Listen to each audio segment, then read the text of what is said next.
Today I'm just going to give you a quick overview of three things. Firstly, an update on the latest poaching figures. I've managed to get figures from the big four countries that conserve 97% of Africa's rhino, and we have figures for some of the other countries that are recent and others up to at least halfway, with projections of where we'll be for this year. Some report back on CITES, in particular the Standing Committee and what happened there, and a brief summary at the end of some collating of live rhino sales and what that means for conservation. So if we start with the poaching trends, this is the overall picture with the continental trends, and the projection is that we will reach at a continental level 1,202 for this year, roughly over 1,200, so up from about 1,100 or so. So while there's an increase, it's actually a smaller increase at a continental level than we've had for some years, which is encouraging. If we look at the breakdown of that poaching by country, the blue bars are South Africa, so you can see obviously they're having the lion's share of the poaching. The bar right at the far right is showing the proportional distribution of rhinos between the different countries. And you can see, obviously, part of the reason South Africa has got the most poaching, it's got the most rhinos. But proportionately, South Africa has got a greater proportion of the total poaching than they do have rhinos, and for Namibia, it's the opposite trend. In terms of trying to put those figures into some sort of perspective, if we compare them in terms of what a rhino population can grow at, we can get some idea as to whether or not numbers are going to carry on increasing or going downhill. And in general, the plans are trying to aim to achieve at least 5%, but hopefully we can achieve 7 to 9%, and in some populations higher. I'm just going to highlight a few things, and the ones in red are the real problem areas. In terms of Malawi, is very small, but currently poaching this year is at a level of 19% of the population, which is not sustainable. If we looked, I haven't got figures unfortunately for Mozambique this year, that takes a bit of work trying to compile it, but in previous years, virtually any animal coming in from Kruger, if it wasn't chased back, was being poached, so the relative poaching levels in Mozambique were off the scale. And we can see South Africa's poaching is projected to reach about 5.34% of estimated numbers at the start of 2013. So it's really heading close to the territory that we can soon expect things to possibly start going down if these trends continue. Kenya looks like a slight decline in relative, but still a moderate amount of poaching. And one of the real positives is Zimbabwe, having gone from 2 years ago, it was 4.4%, and it was much higher earlier, and now it's down to low levels. So in terms of Zimbabwe, this is the trend, one of the major big four range states. So you can see after the initial upsurge of poaching, in fact Zimbabwe experienced more poaching than South Africa. But since then, the good news is the poaching has been coming down. Part of it's been due to the wiping out of populations or reducing to low level in some of the more vulnerable national parks, and the remaining animals are being better protected and monitored in the conservancies, particularly in the Lowveld. If we look at Kenya, also it was a bit of a spike last year. Again, it's just provisional information, but the indications do seem to be, after not such a good start to the year, possibly Kenya may end up with reduced poaching a bit. Namibia poaching remains low, but it's a worrying trend. We've already so far had 15 this year, so that's something certainly to watch. If we're looking at South Africa, the projections, a simple projection would be just over 1,100, but quite often poaching rates are a little bit higher in November and towards the end of the year, and the poaching rate was certainly up in October, so the figure may well end up being a little bit higher than that. But even still, as you could see on the last graph, the kind of rate of escalation in poaching has at least slowed a bit, which is encouraging. And for almost about a 1.5 year period, the poaching, this is looking at the poaching levels in South Africa by quarter, and you can see it's leveled off for a bit, And then pretty much coinciding with the time the pseudo-hunting was clamped down upon, then poaching did jump up again, and then it seemed to have pretty much have stabilized a bit.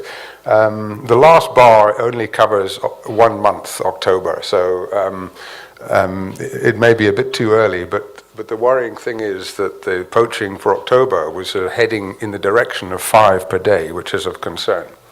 Okay, that's a breakdown of the poaching trends. Now in terms of CITES, and particularly, you may have heard a lot about the COPs, but probably not that much about the Standing Committee. CITES, obviously, this convention deals with international trade. 180 countries are members of it. And that's the main policy-making body of the convention. But there's also a standing committee which meets usually annually, and that helps give policy guidance to the secretariat who do the work of the convention, and there are various committees and working groups that have been set up, and it helps coordinate the work of those, and it sometimes carries out tasks that have been given to it by COPs. So what happened at the Standing Committee meeting? Well, there's a CITES Rhino working group, which I was a member of, from representing IUCN, and we, together with also the CITES Secretariat, had prepared a report and some recommendations leading up to the meeting, and we met at the meeting and developed a combined set of recommendations which then went to plenary and were approved. And the main thing that happened, this was in July this year, the main attention was on Mozambique in particular, and also Vietnam, but South Africa, Czech Republic, and India came under the spotlight. So in terms of Mozambique, there's been a lot of pressure that's been put, we've also put pressure on from our mandated reports jointly with Traffic to the COPs, and Mozambique were heavily criticized because they failed to report as required in one instance. In another instance, the report was 2 months late and totally inadequate. And there were also problems that there were many unspecified administrative penalties that were listed in their report, or they said, these are the fines that have been handed down by the court, but then they also showed that virtually none of the fines had actually been paid by anyone. So what happened was they were basically instructed that they have to prepare a detailed national action plan that has specific time frames and milestones. And they've got to report, this plan has to capture things that they said they would do in earlier reports to meet the requirements of a CITES Rhino resolution, and also any other measures that they're going to be taking to actually deal with illegal killing of rhinos and illegal rhino horn trade. And this plan has to reach the Secretariat by a few days ago, 31st of October. So the deadline has just passed. I'm not sure if they have met it yet. Then by the 21st of January, they have to have a progress report on progress against the timeframes and milestones set out in the plan.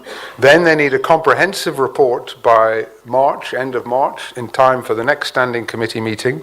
And they've got to detail information on things like the seizures, the prosecutions, what penalties have people actually got. It's all very well talking about having various legislation, but what are you actually doing? And the Secretariat may help them. South Africa and Mozambique, they've reported on various bilateral initiatives. It sounds all very well, but where's the concrete actions? So there was a feeling that maybe South Africa needed to report in more detail, and Mozambique on what's actually been achieved, aside from the nice words. So these two countries have to do a joint report, again in time to be considered by the next Standing Committee meeting, on progress on the deliverables in terms of their bilateral agreements to try and reduce poaching and illegal trade. Now, one of the important things that happened at this meeting was just prior to the meeting, a joint submission was made by the EIA, Environmental Investigation Agency, and the International Rhino Foundation to the US government, calling for Pelly Amendment sanctions And this is a law in the US which was used actually against Taiwan in the past and was one of the contributing factors that led to a massive reduction in demand, because Taiwan used to be a problem consumer state. And the potential is if the US government approves this, then they can potentially institute economic sanctions against Mozambique, which is a potentially serious stick to be able to try and bring people to the senses that now is the time for action. There was also a feeling, some were feeling, well, CITES, it really rarely has disciplined members that aren't behaving properly. But the feeling was people were beginning to lose patience. And this recent standing committee approved a clause which mandated the Secretariat, in consultation with the CITES Rhino working group, to draw attention to the standing committee immediately, without having to wait for the next meeting, if there were issues of significant non-compliance with any of the recommendations made. So, for example, if Mozambique doesn't come up with the required action plan, if it doesn't report by certain dates, potentially it could be reported to the Standing Committee for significant non-compliance.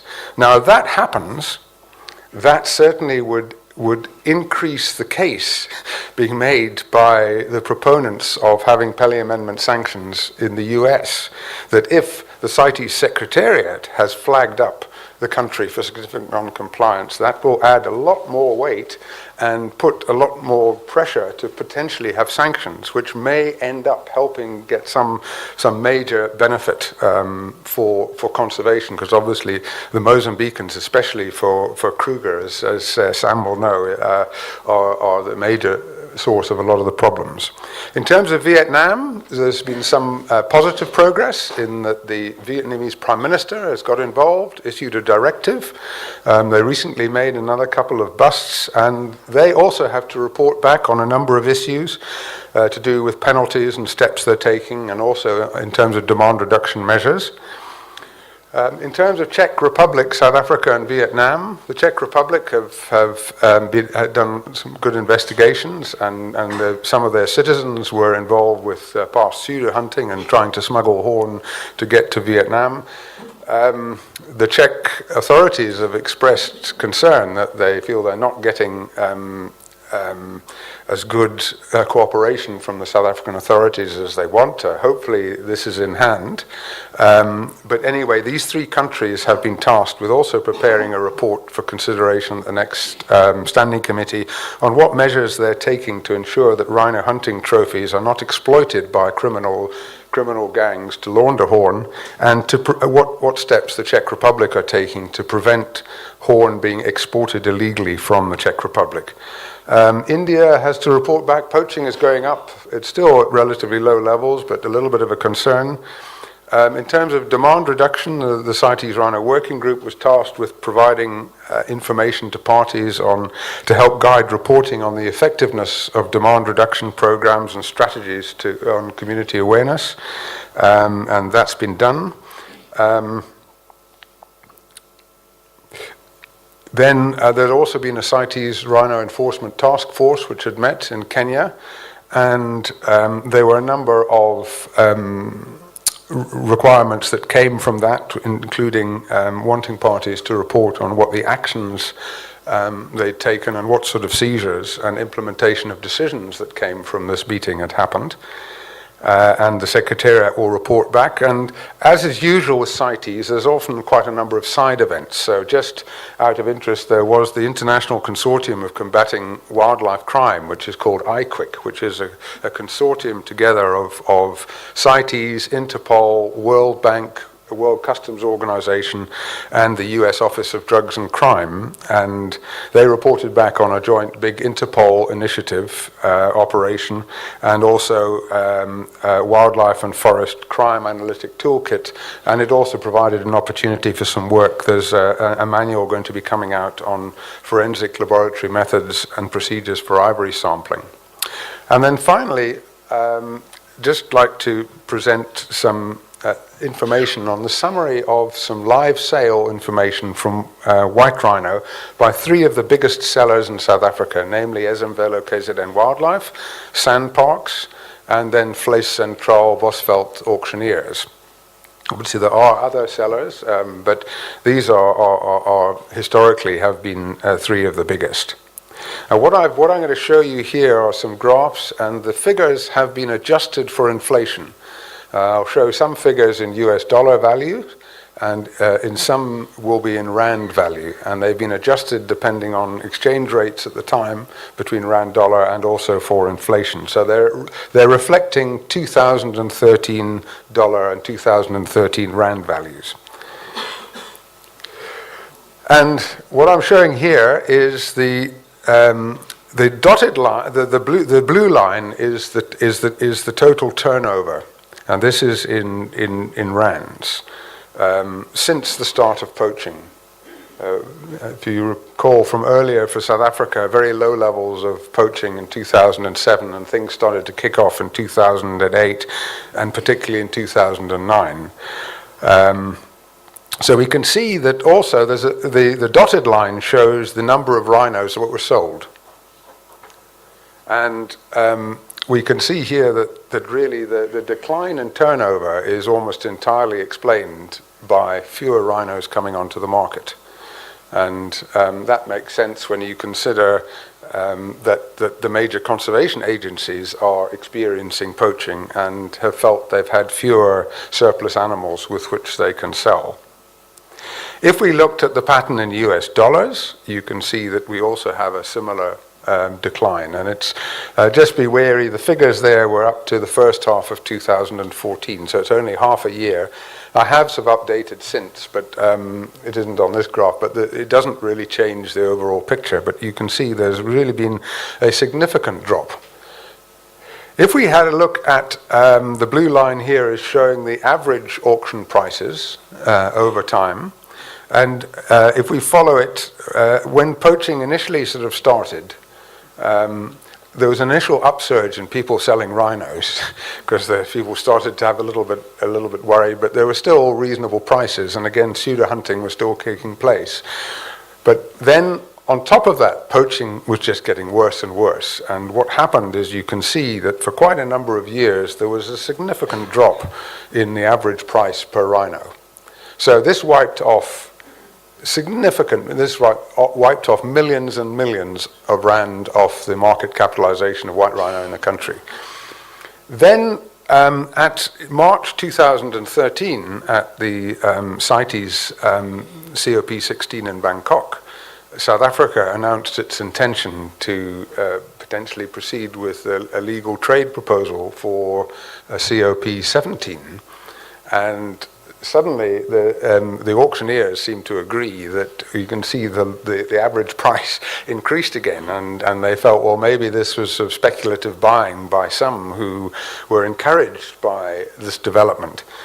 But then, since then, you can see it looks like the price has come down a bit, and that's understandable as people begin to realize that actually getting a 2/3 majority vote at CITES is not going to be an easy task, especially when, even at this late stage, the details of any proposal and how things might work and who you might trade with are not known and haven't necessarily been communicated. The real implications of all of this are that if we consider that most of the state reserves that can have white rhino have got them, so continued expansion of range and numbers is dependent upon having new homes to invest surplus rhinos. But the problem is that's going to have to come from the private sector or communities. The government isn't going to set up lots more game reserves just for rhinos. There's lots of other pressing social priority needs. Now, for the private sector and also for communities, the security costs of looking at rhinos have gone through the roof. I'm sure Pelham will mention this later. The risks to people's investments, and even if you're spending 300,000, you're spending 300,000, say, at current average price per rhino. So somebody comes in and whacks 4 of your rhinos, it's a significant hit to your pocket. The risks to people's family and staff in terms of armed poaching gangs have gone up. And at the same time, the incentives have gone down. So I'm sure Pelham will talk about it, but increasing number of owners have either got out of rhinos or are thinking about it. And to date, it's largely been smaller guys who've got a small number, who may be in a small property that's particularly vulnerable to quick hit and out poaching. But there are some significant players who are making a major contribution to rhino conservation in the private sector. I think at our last count, we were looking at about 4,600 potential white rhinos there.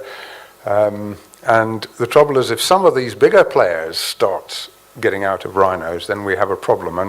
And this shift in the cost benefits of conserving rhinos in the private sector is really threatens the continued expansion of range and numbers. And that also has implications for budgets of KZN Wildlife or sand parks who actually get money for the sale of their surplus rhinos. So it's not a good trend. And that's it. Thank you.